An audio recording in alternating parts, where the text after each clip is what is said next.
नमस्कार दोस्तों, मैं रोहित नायक हाजिर हूँ आपके साथ फिर एक ज़िद्दी आदमी की कहानी लेकर। कहते हैं ये दुनिया पहले हर अच्छी चीज़ को मजाक बनाती है, फिर उसका विरोध करती है और अंत में जाके उसे स्वीकार कर लेती है। मैं एक ज़िद्दी बंदे की कहानी सुनाने जा रहा हूँ जिनका जन्म 14 अप्रैल 1891 को होता है। उनके बारे में मैं कुछ नहीं बताऊंगा, क्योंकि मैं हमेशा कहता हूं कि पढ़ाई कितनी भी, ज्ञान कितना भी मुश्किल हो, पढ़ाई कितनी भी मुश्किल हो, आदमी को कर लेनी चाहिए। और देश में अपना नाम नहीं बल्कि दुनिया में अपने देश का नाम करो। तो उस बंदे की कहानी कुछ यूँ है। पढ़ाई करने तक बेहद गरीब घर से, मतलब ज़्यादा तो नहीं कहेंगे, बट फाइनेंशियल कंडीशन उनकी ज़्यादा ही ठीक नहीं थी। मतलब आज के समय में देखें तो उसके समय में मतलब बहुत ज़्यादा भी थी।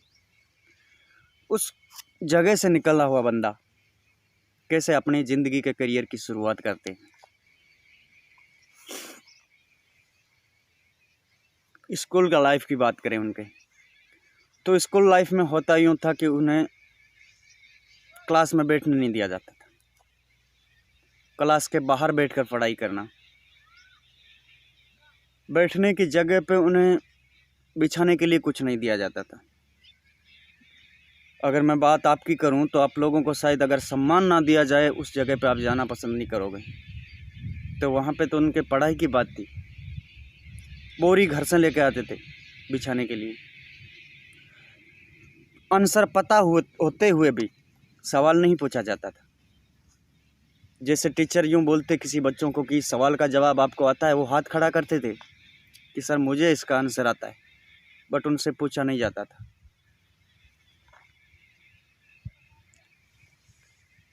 खाना पीना खेलना, खाना पीना खेलना, मतलब खेलने तक उनको डीमोटिवेट किया जाता था। खेलने के लिए भी कि आप हमारे साथ खेल नहीं सकते। उस चीज़ों को कैसे हैंडल की होगी, क्योंकि वो ज़िद्दी मैन थे, कुछ कर दिखाने का जज्बा था उनके अंदर। 25 रुपीज़ स्कॉलरशिप, 25 रुपीज़ की स्कॉलरशिप ली थी, जो कि खुद के करियर को, मतलब आगे की ज़िंदगी को, कि मैं पढ़ लिख कर आऊँगा, उसके बाद आपका जो पैसा है मैं खुद अपनी नौकरी करके चुका दूँगा।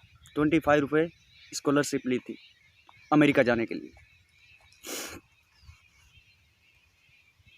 और 4 साल की अमेरिका की पढ़ाई करने के बाद जब वापस आते हैं जून 1917 में, 1917 को जून के महीने में वापस आते हैं, क्योंकि स्कॉलरशिप ली थी। इसकी वजह से अपने आप को नौकरी पे वो रखते हैं, जो कि नौकरी उसको मिलती है सैन्य सचिव की, डिफेंस सेक्रेटरी। शायद अपने यहाँ पे आईएसआई जो बंदे करते हैं उनको ये नौकरी मिलती है। उस समय ये उनको सैन्य सचिव की नौकरी मिली थी। वहाँ पे भी वही, मतलब परिस्थितियाँ ऐसी होती है कि बंदा मतलब कहीं से भी वापस मुड़ सकता है, लेकिन ना मुड़ने वाले को, मैंने पहले भी कहा है, get up and see your face in mirror. क्या दिखता है, एक लूज़र या ज़िद्दी? वो थे ज़िद्दी आदमी। तो उन्होंने वहाँ पर भी कुछ ज़्यादा नौकरी नहीं की। 1918 में प्रोफेसर बन गए पॉलिटिकल इकोनॉमी के। वहाँ पे भी सारे बच्चों का बिहेवियर देख के उनको लगा नहीं था कि ये मुझसे पढ़ाई करेंगे, क्योंकि बच्चे एकदम से यूँ मतलब कुछ आप समझ सकते हैं। I hope understand better than me. तो प्रोफेसर बने, उनके बाद भी वही बिहेवियर था उनका। और उनकी ज़िंदगी में जो कि साथी थे, जो मैं कुछ लिख कर लाया हूँ, पढ़ के बता रहा हूँ आपको, साथी थे। कहाँ नौकरी की थी, कहाँ से स्कॉलरशिप मिली थी? बड़ौदा के गायकवाड़ सयाजी राव से। ये होते हैं जीनियस, इंटेलिजेंट, हाईली क्वालिफाइड लोगों की अगर बात करें तो उनका नाम उन लिस्ट में पहले नंबर पे होगा, क्योंकि उस स्थिति से निकलने वाले पहले व्यक्ति थे, जो कि उस 1918 में उन्होंने MSc, DSc, doctor of science ये पढ़ाइयाँ, ये डिग्रियाँ हासिल थी उनके पास। और इतनी मुश्किलों में से जीवन व्यतीत करने वाले बंदा अगर इतनी बड़ी पढ़ाई करता है तो मतलब भारत रत्न कहलाने के लायक होता है। 6 दिसंबर 1956 को उनकी डेथ हो गई थी दिल्ली में। नाम मैंने अभी तक बताया नहीं है, क्योंकि उनका पूरा नाम जो है वो कुछ इस तरह से है। नाम के पीछे भी एक कहानी है। भीमराव, भीमा उनकी माताजी का नाम था, भीमा देवी, भीमाबाई। रामजी राव उनके फादर का नाम था। और जो अंबेडकर नाम उनका दिया था, जिनके गुरु थे कृष्ण केशव अंबेडकर, उनकी काबिलियत देखकर उनको अपना नाम दिया था, जो कि आज हम डॉक्टर भीमराव अंबेडकर के नाम से जानते हैं। तो बहुत सारे बच्चे ऐसी ज़िंदगी में, मतलब ऐसी जगह पे, ऐसी गरीबी में पैदा होते हैं। हर किसी को अपना नसीब, अपना करियर खुद बनाना पड़ता है। और शिक्षा एक ऐसी प्रॉपर्टी होती है, ऐसा करियर होता है, ऐसी प्रॉपर्टी होती है जिसे कोई भी चुरा नहीं सकता। अगर आपके पास पैसे हैं, बंगला है, गाड़ी है, कार है, उनमें से चोरी हो सकती है, बट शिक्षा की कोई चोरी नहीं कर सकता। तो मैं बाबा साहब के बारे में ज़्यादा तो मैं कहानी सुना नहीं पाया, क्योंकि मेरा तो लक्ष्य पढ़ाई है।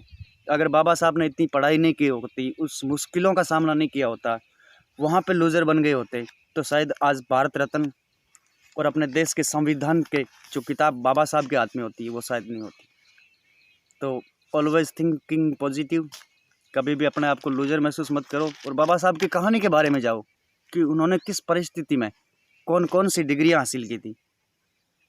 तो ये मेरी कहानी थोड़ी सी थी आपको मोटिवेट करने के लिए कि मतलब ऐसी स्थिति में, ऐसे समय में, जब अपने शायद ब्रिटिश हुकूमत थी अपने देश में भी, उस परिस्थिति में बंदा इतनी डिग्री हासिल कर सकता है, इतना संविधान ला सकता है अपने देश के प्रति, दुनिया में अपने देश का नाम कर सकता है।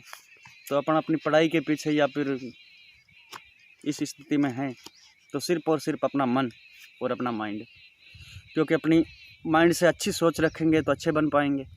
अदरवाइज जीना तो है ही सबको, क्योंकि सब जीते हैं। ठीक है दोस्तों, कहानी पसंद आए तो शेयर करना, कमेंट करना, मेरे चैनल को सब्सक्राइब करना। जय हिंद।